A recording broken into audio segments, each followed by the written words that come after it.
សួស្តីអ្នកទាំងអស់គ្នាថ្ងៃនេះផងដែរជាថ្ងៃខួបកំណើតរបស់ admin ណាអ្នកទាំងអស់គ្នាអញ្ចឹងឆ្នាំនេះដោយសារយើងមានការរវល់ច្រើនយើងអត់បានធ្វើជាកម្មវិធីអីទេ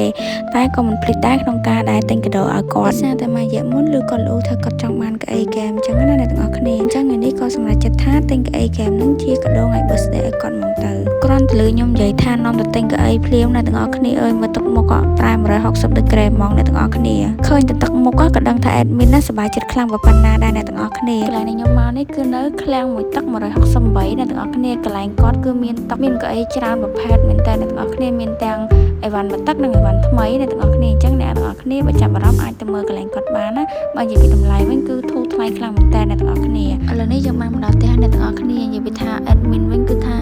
អូយរំផងអីផងសប្បាយអរខ្លាំងមែនតើមើលទៅក្នុងវីដេអូហ្នឹងក៏ដឹងដែរអ្នកទាំងអស់គ្នាថា admin នឹងសប្បាយខ្លាំងប៉ុណ្ណាឥឡូវយើងធ្វើការបើកកេសចេញមកដើម្បី